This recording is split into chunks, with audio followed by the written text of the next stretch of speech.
네, 먼저 순서를 말씀드리면요. 전반적인 외국인 주민의 현황을 좀 살펴보고요. 실제 국내 외국인 관련된 용어를 어떻게 사용하고 있는지 좀 살펴보고요. 두 번째로는 지역의 외국인 주민의 현황을 보도록 하겠습니다.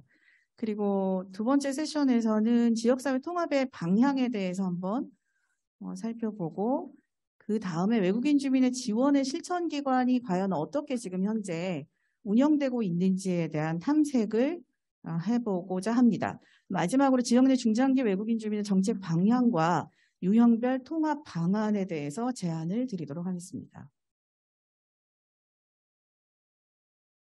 네, 외국인 주민의 현황에서 첫 번째 국내 외국인 관련된 용어를 보시면 아까 이전 세션에서 좀 말씀 좀 주셨던 것처럼 많은 용어들이 현재 사용되고 있고요. 저는 외국인 주민이라는 용어를 사용해서 본 발제를 준비를 했습니다. 실제로 지금 현재로는 이 외국인 주민 용어가 행정안전부 용어로 사용이 되고 있고요. 그 외에 이주민, 이주 배경, 국민, 주민, 거주 외국인, 이민자, 외국인, 제한 외국인, 외국계 주민, 결혼 이민자, 결혼 이주 여성, 다문화 가족. 굉장히 많이 혼재되어 있는 걸 좀 살펴보실 수 있을 텐데요. 근데 문제는 어쨌든 그 한 국가의 국민으로서 통계를 낸다거나 현황을 살펴보기 위해서는 통일된 언어가 필요하고 그 통일된 용어가 법적인 측면에서 행정적인 측면에서 모두 다 수용적인 관점에서 받아들일 수 있는 그런 범위가 돼야 되기 때문에 굉장히 좀 논란이 많죠. 그래서 실제 그 이전에는 이주민이라는 용어를 썼다가 거주 외국인이라는 용어를 제일 먼저 썼고요. 그 다음에 외국인 주민 그리고 이주민이었다가 지금 다시 또 의견 수렴을 거쳐서 외국인 주민인데 한국 국적에 귀화자나 자녀까지 포함할 수 있냐라는 데 논란의 소지가 있었기 때문에 이것에 대해서 행안부가 실제로 그 이견이 있고 의견 수렴 중에 있는 것까지만 제가 확인을 했습니다. 근데 민간이나 학계에서는 이주민이라는 단어를 굉장히 많이 쓰고 계시죠. 그리고 혹은 외국인 아니면 내국인. 근데 이제 외국인이라는 용어를 쓸 수밖에 없기 때문에 지금 말씀을 드리지만 외국인 입장에서는 이조차도 이분법적으로 나누어지는 용어다라고 또 설명을 합니다. 그러니까 결국은 베트남계 한국인, 필립, 중국계 한국인, 이런 용어가 적정하지 않냐라는 의견도 주시기도 하거든요. 그러니까 일상적 용어에 대한 부분은 지금 본 발제에서는 의견을 드리기를 행정적인 용어는 분명히 필요합니다.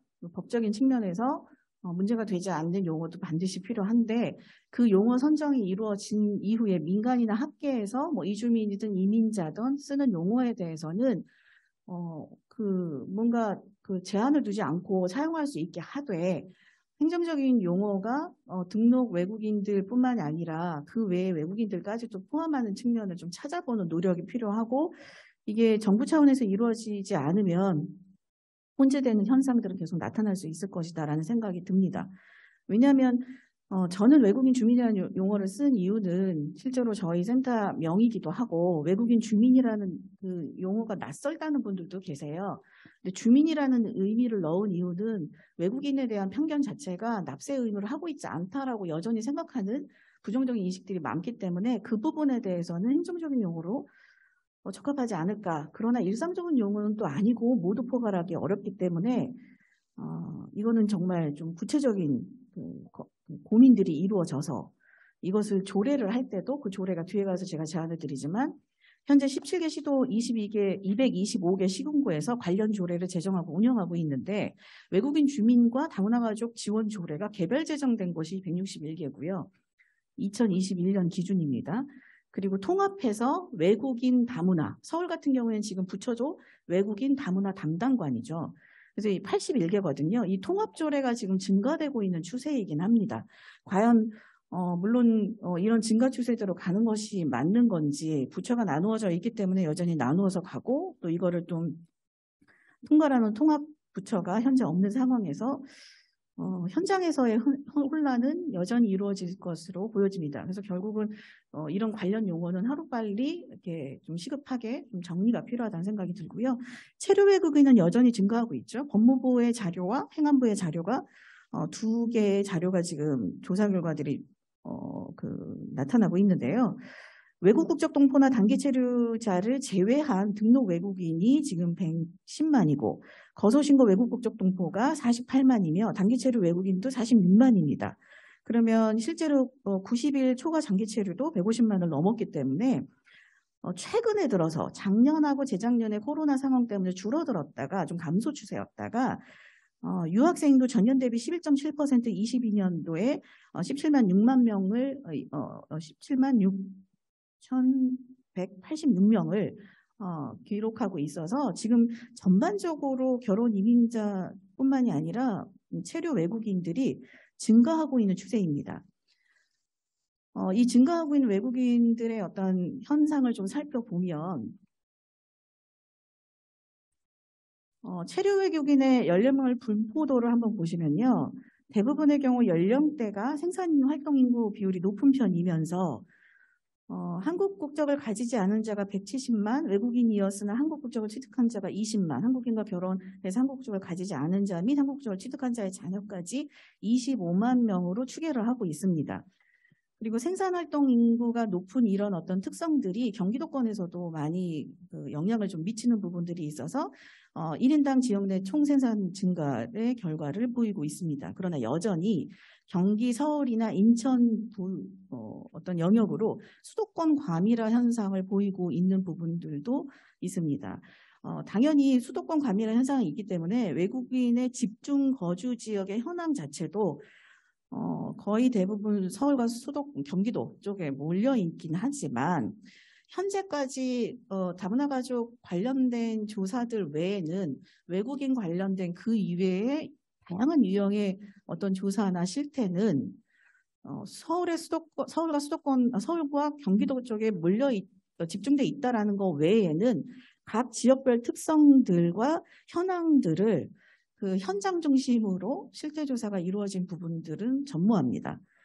2020년도 외국인 주민 집중 거주 지역이 89개로 나타나고 있는데요. 외국인 주민이 1만 명 이상이거나 인구 대비 비율 5% 이상이죠. 물론 대전도 2019년도엔 유성구가 포함이 됐었고요. 그러나 이런 외국인 주민의 집중 거주 지역은 증가하고 있지만 정주화 측면에서 고려되고 있는 노력들이 있느냐라는 부분입니다.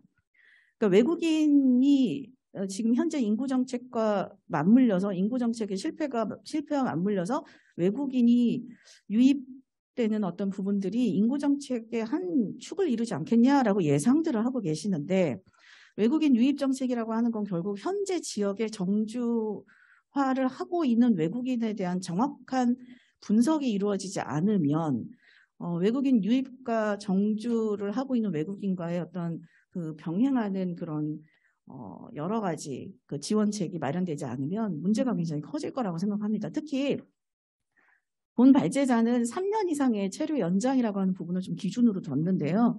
거의 대부분 조사 자료들이 5년 이상입니다.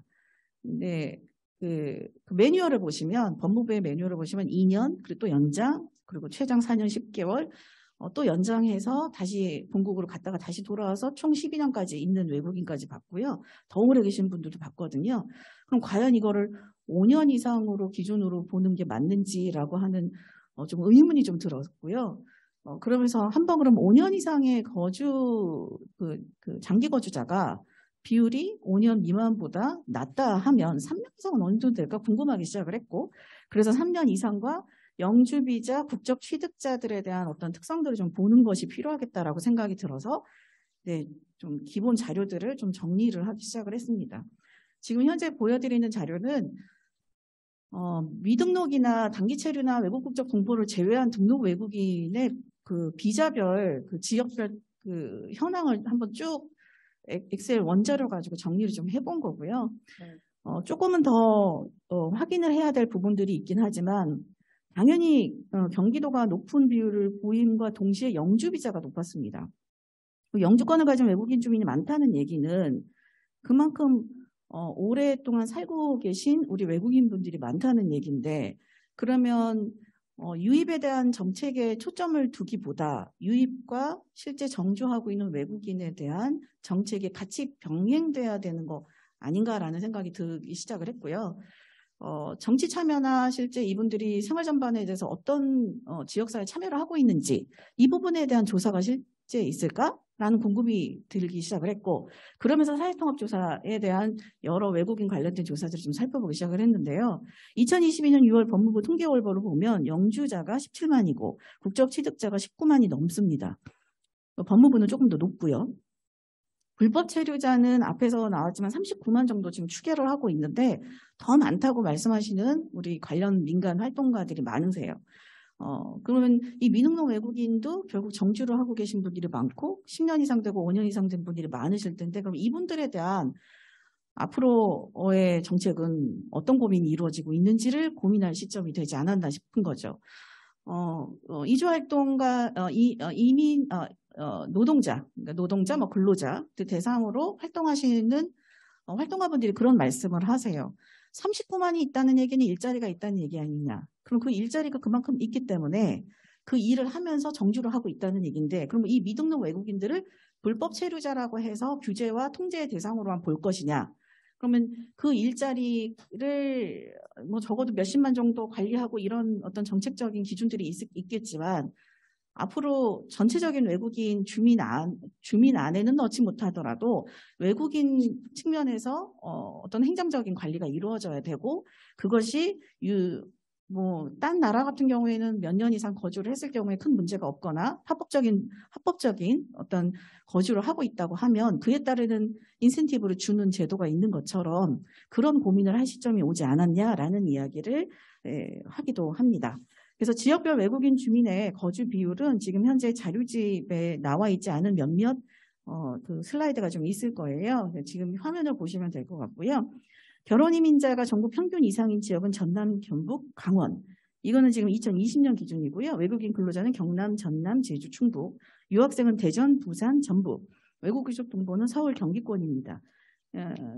그 뒤로 넘어가시면 체류 기간이 3년 미만, 3년 이상으로 나누었을 때 전국 평균 이상이 45.5%고요. 3년 이상이 54.2%입니다. 그리고 5년에서 10년 미만도 20%로 높게 나타났습니다. 체류 기간별 어떤 그 정주형 관점에서 그 전에 어떤 봤던 관점에서 좀 벗어나는 것들이 필요한데, 그러면 체류 연장을 희망해서 체류를 연장 실제로 하고 있는 외국인에 대한 분석이 제대로 이루어지고 있느냐, 이 부분에 대한 고민이 필요한 시점이고요. 다음 슬라이드는 제가 보면서 한국 국적을 취득한 그런 외국인 주민이 지역별 현황이 어떤지를 좀 봤고요. 이게 행안부 22년도 지자체 외국인 주민 현황을 바탕으로 보았을 때 뭐 순위를 좀 매겨 보니까 뭐 인천, 강원, 그리고 대전. 저도 이걸 하면서 조금 놀랐거든요. 대전이 생각보다 국적 취득자가 10%가 넘더라고요. 그리고 서울, 그리고 전북 이렇게 이루어져 있습니다. 한국 국적 취득 비율이 높다는 거는 그만큼 지역에 있어서의 정주의 안정성이 어느 정도 좀 이게 설득력 있게 진행되고 있다라고 볼 수 있는 부분이고, 그러면 이런 부분들에 대해서 어떤 요인으로 이 지역에서는 이렇게 정주를 할 수 있는지를 확인하는 작업들이 필요하죠. 주로 정주하는 유형이 어떤 유형인지 체류자별, 비자별. 왜냐하면 비자를 변경해서 다시 정주하기 위한 과정들이 생각보다 너무 어렵습니다. 그래서 아마 그 특화형 비자 해가지고 법안도 발의도 하고 많은 노력들이 이루어졌었던 부분도 있었다고 알고 있는데요. 눈여겨볼 부분이라고 저는 생각을 하고요. 두 번째로는 정주와 다름이 없고 그리고 이분들이 거의 10년 이상 살고 계시다고 보아도 무방한 영주 외국인 주민 비율입니다. 5순위로 똑같이 나눠봤고요. 인천, 서울, 그리고 경기, 제주, 좀 제주가 영주자들이 많다는 게 좀 독특했고요. 울산. 주민으로서의 어떤 인식 수준이 낮은 부분을 생각했을 때 특히 영주자들에 대한 인식 수준은 생각보다 낮다고 주변에서들 현장에서 얘기하십니다. 왜냐하면 영주에 대한 부분이 전체적인 국민들의 인식 수준에서 많이 올라가 있지 않아요. 그냥 전체 외국인인 겁니다. 그리고 불법 체류자입니다. 이렇게 두 가지로 나누어진다는 거죠. 사실 국적 취득하신 분들은 그래도 열심히 사셨네라는 인식은 있는데 영주권을 가지신 외국인 분들에 대해서는 생각보다 주민으로서의 생각을 하고 있지 않은 부분들, 이것도 사실 조사해 볼 만한 부분이라고 생각을 합니다. 동일한 선상에서 봐야 된다는 거죠. 국적취득과 관점에서 봤을 때 이분들이 영주권을 가지고 결과적으로는 정주할 수 있는 그 환경 마련이 너무 중요하다는 거죠. 두 번째로는 그럼 과연 이런 지역에 있어서의 사회통합의 방향을 좀 가져가기 위해서는 현재 상황에서 사회통합이 어떻게 이루어지고 있는지 좀 보는 작업이 필요해서 사회통합에 대한 조사가 실제 어떻게 이루어지고 있는지 좀 찾아봤습니다. OECD의 사회통합 구성 요소를 보시면 기회균등이나 경제적 불평등 해소 등의 사회적 포용과 대인관계 및 신뢰, 사회참여, 자원봉사 및 기부, 관용 등의 사회적 자본, 그리고 직업자유가 있느냐, 승진기회가 있느냐, 이런 사회적 이동이 결국 그 국가의 사회통합의 구성 요소라고 지금 보고 있는데요.